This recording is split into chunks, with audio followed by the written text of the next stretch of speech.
Well, this is the experimental MTH with those regulator, rectifier, and potentiometer cards in the tender, right? Attached to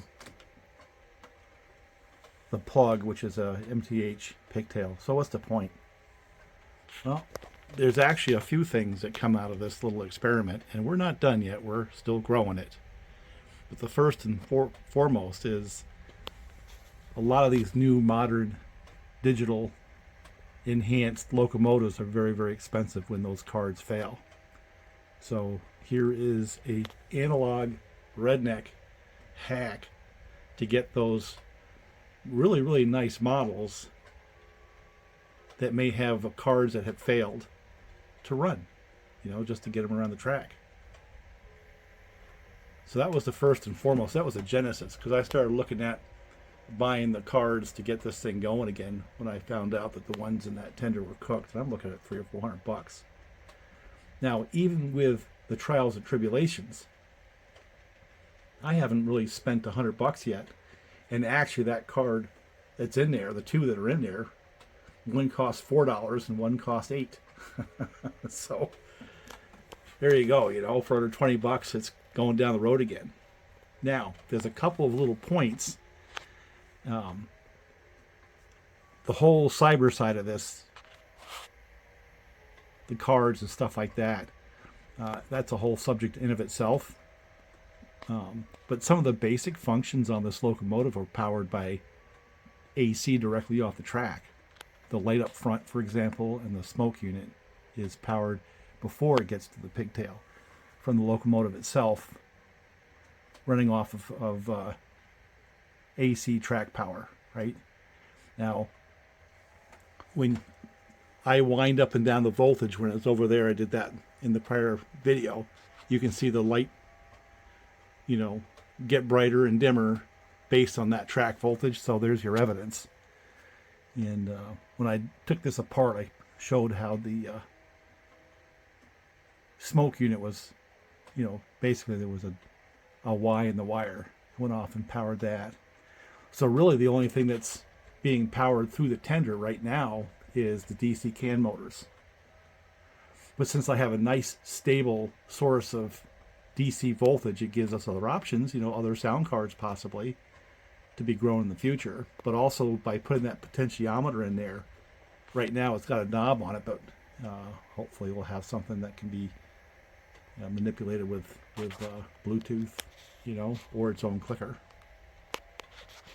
And of course, the next question is, while that may be a downgrade on the functions of a standard healthy MTH model, which costs $500 to $1,000, it's certainly an upgrade in capability relative to some of the old Lionel, totally dependent on track voltage. So I think a natural extension of this, hacking the new locomotives that run off of DC, power, the can motors or DC can motors, is to see whether or not we can take one of these old Lionels, put a regulator rectifier system in that, and level out the voltage that goes to its motor, and maybe get a stable track speed, even if the track voltage varies, just like we're getting with this one. What do you think about that as a concept? So the hardest part I found on these is to isolate the motor, and that's something we'll look into. Of course, the other thing I'm going to get with this whole regulator rectifier potentiometer concept is there's some Lionels that were powered directly from DC. There's a bunch of models that were out there that there was kind of a 3-rail DC fork in the marketplace, right? Of course, you can't run them on the AC tracks, but if I put that little regulator rectifier in one of those, I can bring those to life and run them on a standard layout. So there's another reason why this makes sense. So there's the why.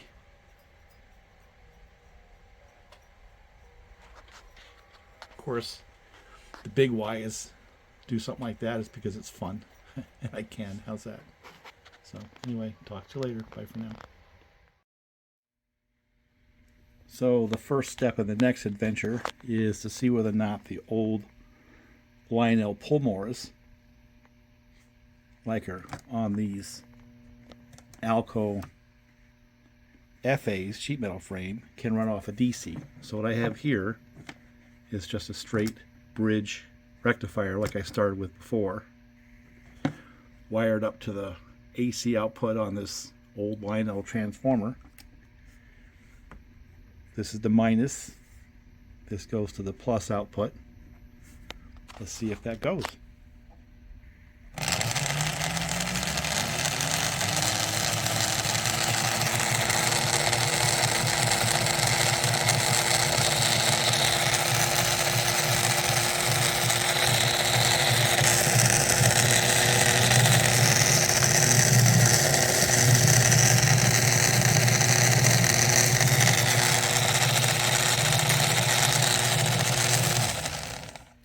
The answer is yes. So the next question is, how do I isolate this system? And that's going to require a little bit more thought, because I think I'm going to need to take the E unit out of here. It's either that or I have to isolate it from the AC track voltage. That might work.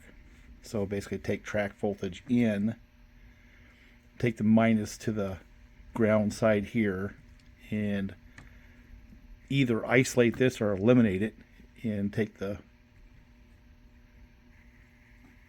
ground side of one of these so it goes in one direction. See, basically you got to power both the coil and the armature. And the best way of doing it is to make it go in series. So for example, if I take out the E unit and I say feed positive into the brush, right? It goes out to the other brush, into the top of the coil, out the coil to ground. If I isolate that unit that way, I could probably run it off a DC. Let me see if I've got one of these around that does not have an E unit that I can wire up directly that way and get it to go in the right direction too.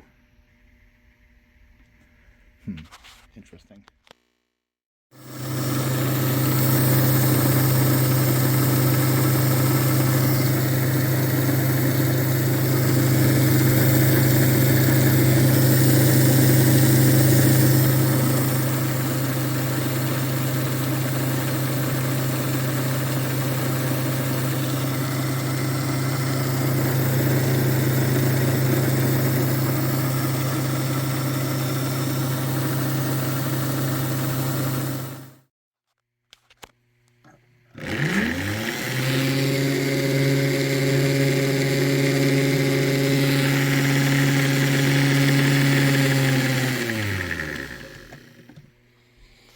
Well, I had them both going, but I broke the wire in the coil. So unfortunately I can't show the pair of them going until I get a different Pullmor. And this one's compromised. It's got one of the gears. It'll prove the point. Let's take it on the track and see if it gets around constant speed.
So there it is. They got one isolated on this ALCO, but the problem is it's got a gear that's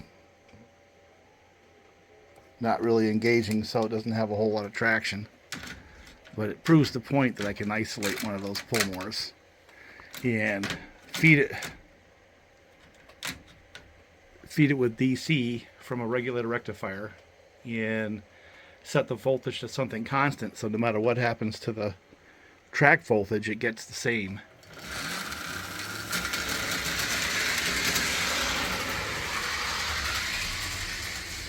Whether I go up to 10, how bright that light is, or bring it down, I get the same speed.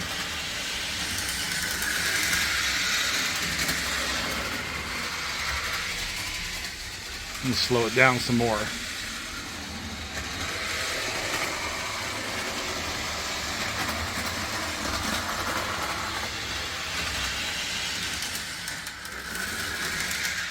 Now I'm going to slow it down a little more.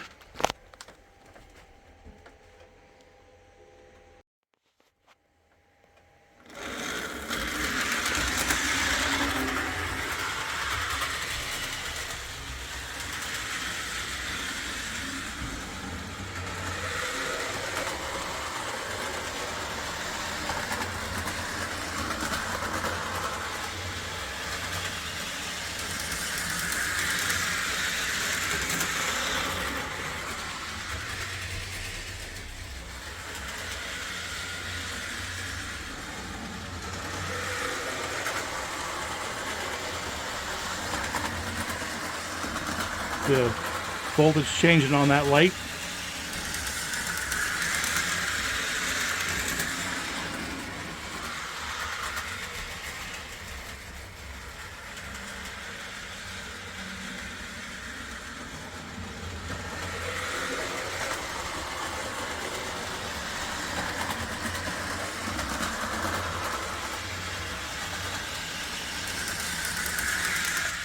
Alright, I think I need to do a for-real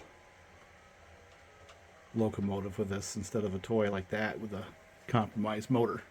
But the concept works.